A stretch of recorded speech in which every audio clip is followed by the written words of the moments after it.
Catherine stepped off the wagon in the dark, and the cold hit her like a slap. The wooden gates of Pine Ridge Ranch stood tall and silent, like they were guarding a world that did not want her. She held a small bundle tight to her chest, the only thing she owned inside it. 2 patched dresses, a faded ribbon, and her grandmother's wooden cross. For days ago, her own father had signed papers that sold her for 6 years. $300. Enough to save the family store and keep him out of prison. Not enough to save her. The wagon wheels creaked away, leaving her alone in front of the gates. Catherine's boots sank into the hard ground. Her stomach twisted with fear and shame. She was 19 and had never left her little mining town of Copper Creek. Now she stood in Colorado's mountain shadow, staring at the biggest ranch house she had ever seen. She told herself to breathe. She told herself not to cry. Crying never changed anything. A lantern swung on the other side of the gate. A foreman opened it and looked her up and down like she was a tool he had bought. He nodded once and led her inside. The ranch smelled of pine, wet wood, and horses. The main house rose ahead, wide and heavy, built strong, like it planned to outlive everyone who walked through its doors. On the porch above, a man stood watching. Even in the low light, he looked large, still as stone. Catherine felt his eyes on her, and for a moment her steps slowed.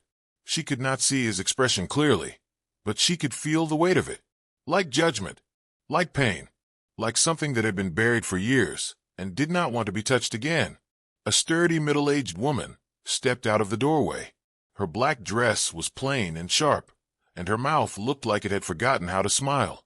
"Is this the new maid?" she asked, her voice hard. "Yes, ma'am," the foreman said. The woman gave Catherine a cold stare. Another mouth to feed. "Come in, girl. I'm Mrs. Henderson, a housekeeper. Here, you obey my orders without question." Catherine nodded quickly. "Yes, ma'am."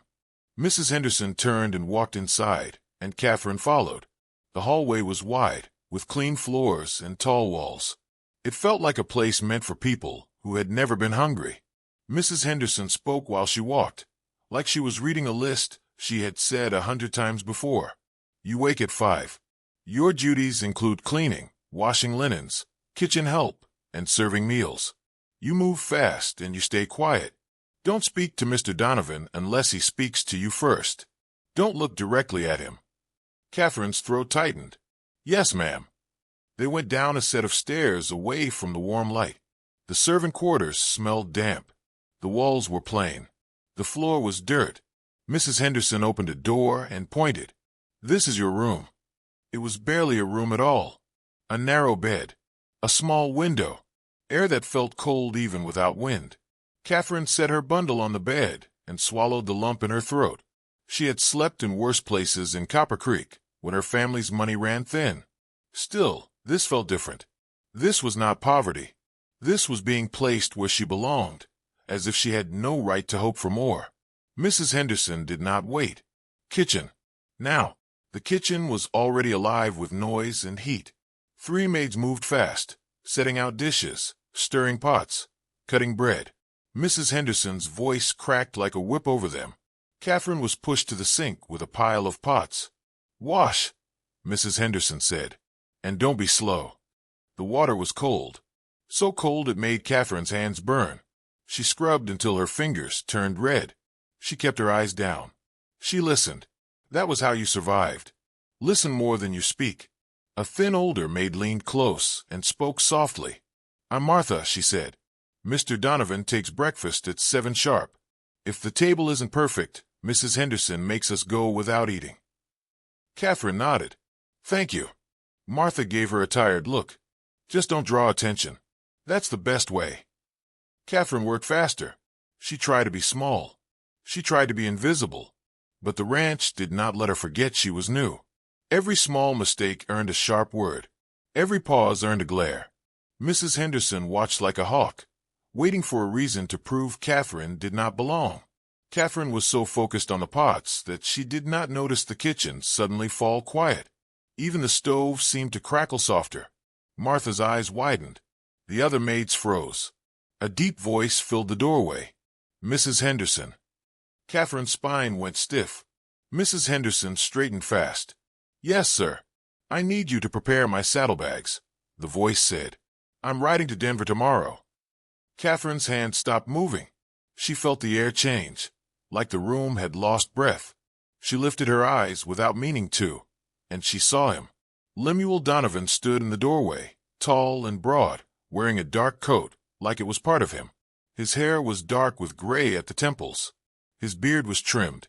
His eyes were brown, but so deep they looked almost black.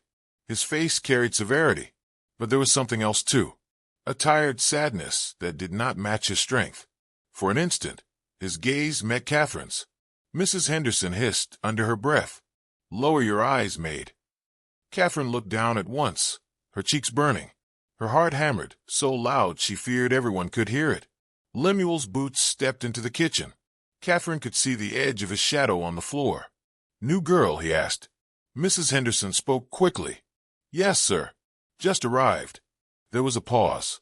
Then Lemuel's voice came again, closer. "What's your name?"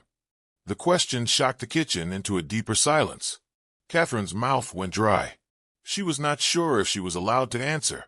Mrs. Henderson's eyes cut at her like a knife. Catherine forced the words out. "Catherine, sir. Catherine Jane Miller." "Look at me when you speak," Lemuel said. Her breath caught. Slowly, she raised her eyes.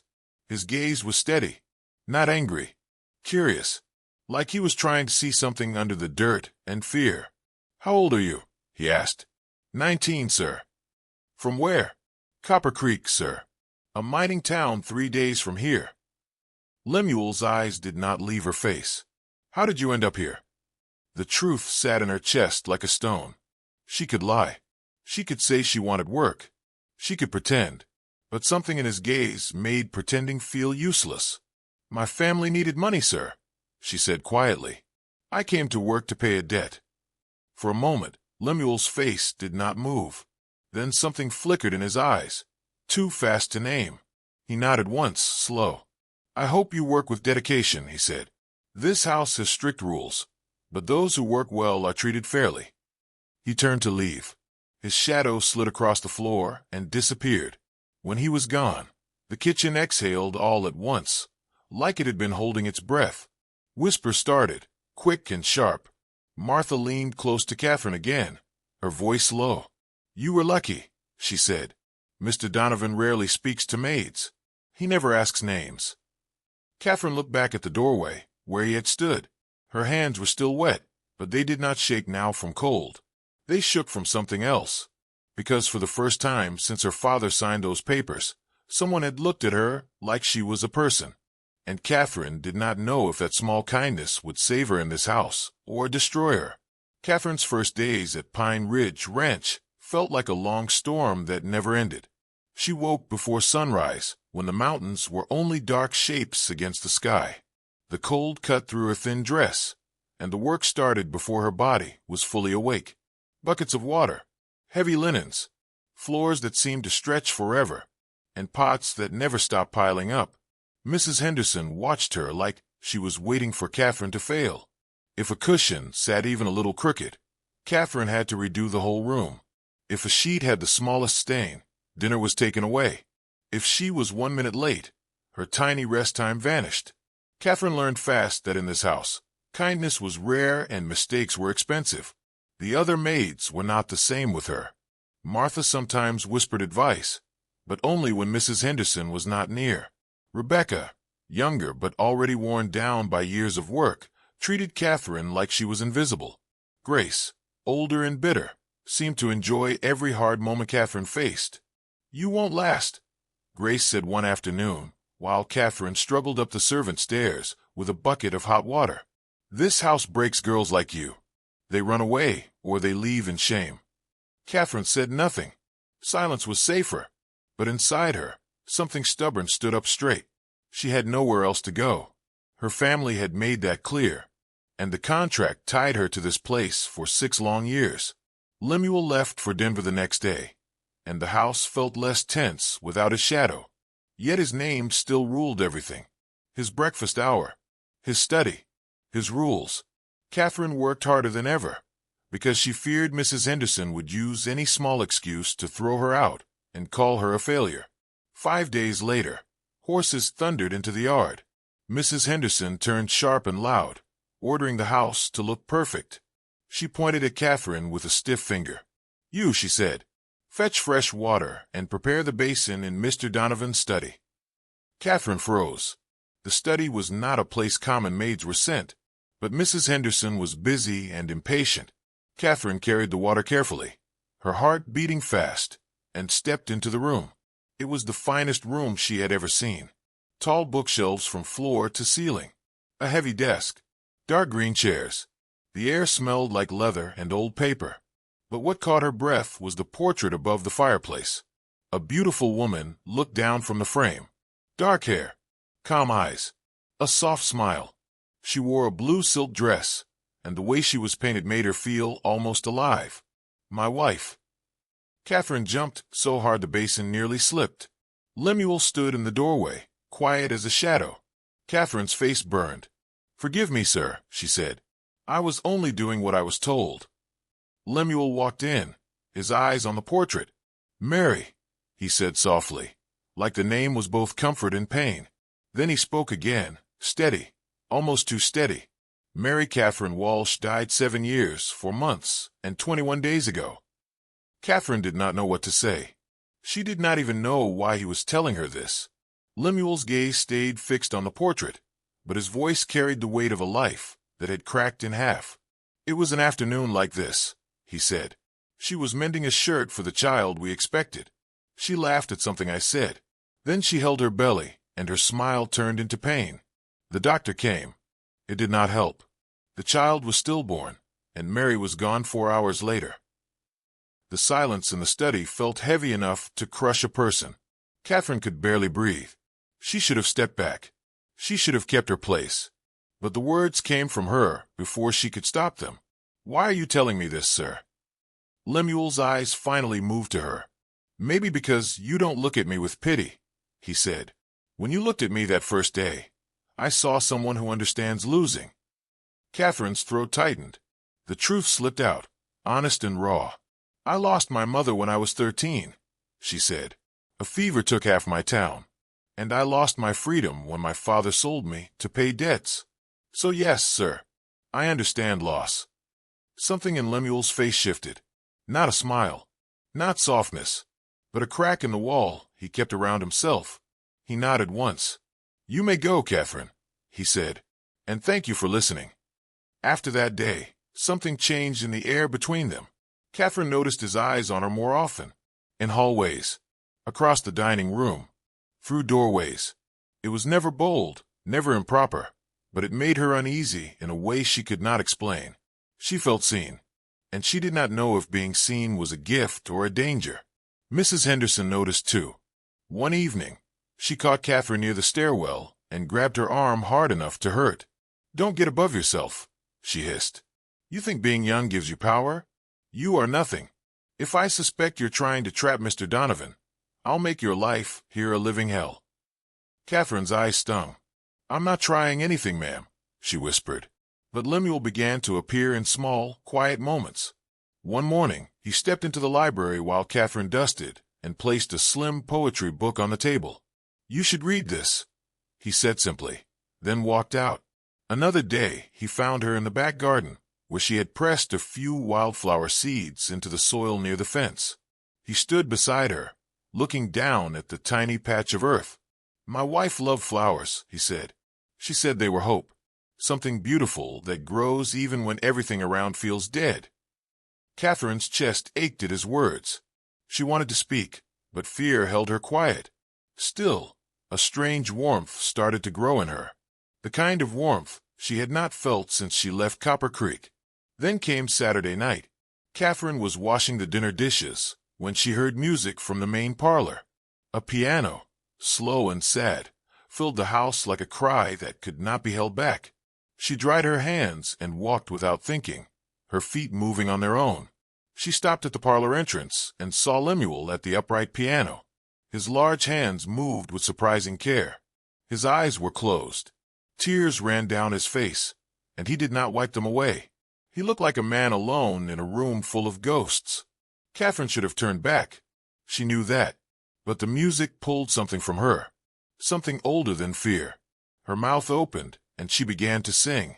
Soft at first, then stronger. It was a simple song her mother used to hum while sewing. It carried grief, but it carried hope too. Lemuel's hand stopped. He turned to her, startled, and for one awful second, Catherine thought she had ruined everything. Then he faced the keys again and began to play, changing the melody to follow her voice. For a few minutes, the house held something it had not held in years. Not just sorrow, but a kind of shared truth. A widowed mountain man and a souled maid, turning pain into music. When the last note died, the silence felt alive. Lemuel looked at her like he did not know what to do with what he felt. "You have a beautiful voice," he said. Catherine's hand shook. "I'm sorry, sir. I shouldn't have." "Don't apologize," he said, his voice low. "Tonight you changed something." But the walls of Pine Ridge had ears. The next morning, Catherine found Mrs. Henderson waiting with a tight, proud look. "Your things are packed," she said. "You're leaving today." Catherine's stomach dropped. "Why? You forgot your place," Mrs. Henderson snapped, singing in the parlor like some fine lady. Catherine's lips parted, but no words came. Then a voice cut through the air, cold and sharp as a blade. "Mrs. Henderson." Lemuel stood in the doorway, his eyes dark. "May I know what is happening here?" he asked. Mrs. Henderson lifted her chin. "I was dismissing the maid, sir. She has been behaving inappropriately." "In what way?" Lemuel asked. "She is disrespectful. Lazy." "That's a lie," Catherine blurted, the fear finally turning into heat. "I work from dawn until night." The room went still. Lemuel's gaze moved from Catherine to Mrs. Henderson. "Catherine will stay," he said. "She will not be dismissed." Mrs. Henderson's face tightened, pale with anger. "And I judge differently," Lemuel said, his voice hard. "She will not be punished for having a voice and using it." Catherine stood frozen, her heart pounding. She had just been spared, but she felt the danger growing, not fading. Because now she knew something that frightened her more than Mrs. Henderson's hate. Lemuel Donovan had chosen her. And in Pine Ridge Ranch, choices like that never came without a price. The days after Lemuel defended Catherine were thick with tension. Mrs. Henderson did not forgive, and she did not forget. She gave Catherine the heaviest work, the coldest water, the worst hours. Catherine did everything without complaint, because she knew one wrong step could still send her away. But the house had changed. The other maids watched her differently now. Grace's looks turned sharp with hate, and whispers followed Catherine through the halls like dust. Mrs. Henderson leaned close one afternoon, her voice low and cruel. "They're saying you trapped him. They're saying you want his name and his land. Keep walking into his shadow, and you will burn." Catherine tried to keep her head down, but Lemuel began to seek her out in quiet places. He stepped into the library while she dusted shelves and left a small poetry book on the table without a word. Another day he found her behind the house, where she had planted wildflower seeds near the fence. "My wife loved flowers," he said softly. "She said they were hope, something that grows even when everything feels dead." Catherine felt that hope stir inside her, and it scared her. Hope made people careless. For weeks later, Pine Ridge Ranch turned busy with preparations. Lemuel had announced a gathering for the territory's elite. Martha whispered that it meant he was stepping back into society. Some even guessed he might consider marriage again, like his grief was something to be packed away. On the night of the gathering, wagons rolled in with fine guests. Women in silk dresses and men in suits filled the parlor with laughter that did not reach their eyes. Catherine carried a tray of drinks through the room, moving like a shadow. Near a column, she heard two women speaking, their words sharp and easy. "Mr. Donovan is finally returning to society," one said, "and that means he will need a proper wife." The other replied, "My Elizabeth would be perfect, but I heard there's a maid here who thinks she matters." Catherine's face went hot. She kept her eyes down and walked away, but the words stayed with her like poison. In a quiet hallway, she felt Lemuel's presence behind her. "Don't listen to them," he said. Catherine turned, her voice trembling. They are not wrong to think the way they think. I am a maid, sir. Any kindness you show me becomes a story they twist. His eyes held hers. And if I say your company has been the only thing that makes this house bearable, what would you say then? Catherine swallowed, tears burning. I would say it will make everything worse. He took a step closer. The heart does not obey reason, Catherine. Footsteps echoed. Mrs. Henderson appeared at the end of the hall, her eyes hard with suspicion. Catherine felt the walls closing in. Even kindness had become danger. Mrs. Henderson's revenge came 3 days later. She called Catherine into her small office and smiled without warmth. I have a special task, she said. The library must be reorganized. Every book removed, cleaned, and returned in order. You will work alone. 10 days, maybe more. Catherine understood at once. It was a trap. Long hours alone in the same room as Lemuel would feed the rumors Mrs. Henderson wanted. But Catherine had no choice. Refusing would mean dismissal. The next morning, she began. The library was huge, filled with books in English and other tongues. Catherine worked in silence, climbing a ladder, wiping dust from old spines, returning each one carefully. Lemuel entered around 9 with papers in his arms and stopped when he saw her. Catherine, why are you here? Mrs. Henderson ordered it, sir, she said, keeping her eyes down. I can return later. No, he said quickly. Continue. I will not bother you. But it was impossible not to notice each other in that room. The air felt tight. Catherine could feel his eyes drift toward her, and she hated how her heart answered. On the 4th day, she found a book of poems and whispered the title as she read it. Leaves of Grass, Lemuel said softly. Read it. Catherine's voice shook at first, then steadied. When she finished, her eyes stung. You miss your town, he said. Every day, she admitted. But my father sold me like cattle. The home I miss is not the one that was real. It is the one I wish existed. Lemuel's face softened. Mary used to say, home is not a place. It is a feeling.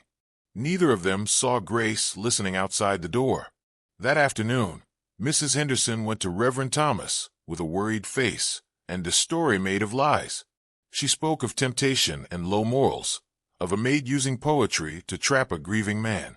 The Reverend came to Pine Ridge with a hard heart and a holy voice. He met Lemuel in the study. I have heard troubling reports, Reverend Thomas said. This closeness with your maid is improper. A man of your standing cannot be led by a girl of inferior class. Lemuel rose slowly, his eyes dangerous. You know nothing about Catherine. You are being bewitched, the Reverend insisted.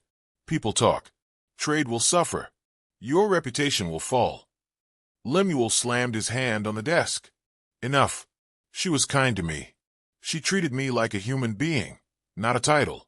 If that is a crime, then the sickness is not hers. It is yours.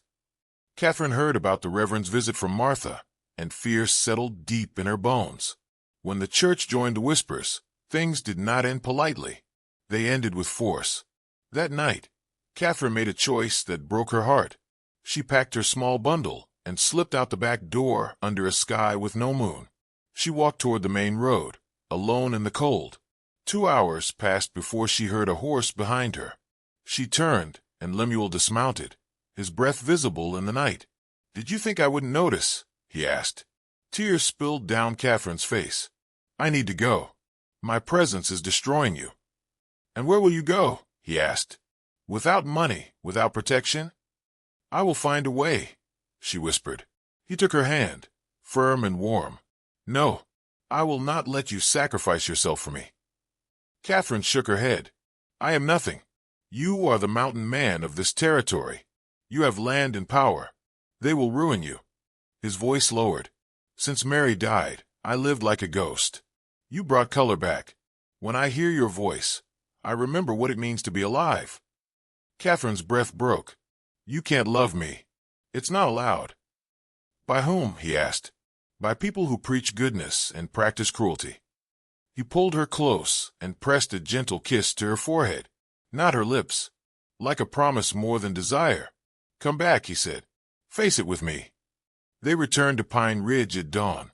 Mrs. Henderson waited on the porch, her face pleased. "A walk in the middle of the night," she said sweetly. Lemuel's voice turned cold. "I do not explain my movements to you." From that day, Lemuel stopped hiding his attention. On Sunday's service, he walked to the back bench, where Catherine tried to sit, and held out his hand. "Sit with me," he said. Silence fell over the chapel. Catherine's hand shook, but she took his hand and sat beside him in the front pew. Reverend Thomas preached about temptation, but his eyes burned with anger. After that, the attack became sharp and steady. Letters appeared under Catherine's pillow, inside her apron, nailed to her door. They called her shameless. They called her a spellcaster. They warned her to fall. One night, Catherine brought the crumpled letters to Lemuel's study and placed them on his desk. His face darkened as he read them. "This ends now," he said. "I will fire anyone who is part of it." "No," Catherine said. "That will only confirm what they want to believe." He stepped closer and took her hands. "Then we ended another way. Marry me." The room went still. Catherine stared at him. "That would be social death."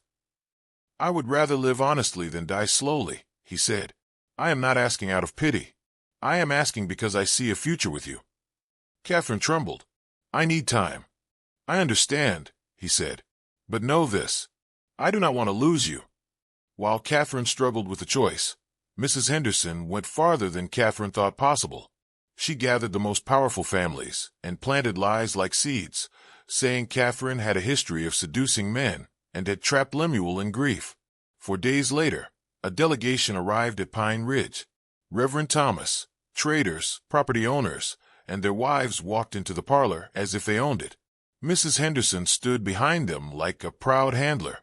Reverend Thomas spoke first. "Send the girl away today. If you refuse, there will be consequences. A commercial boycott. No credit.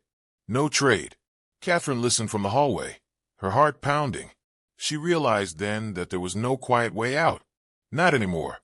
If she ran, they would still control the story. If she stayed silent, they would crush them both. She stepped into the parlor. All heads turned. "I am the maid," Catherine said, her voice steady. "Poor sold by my family.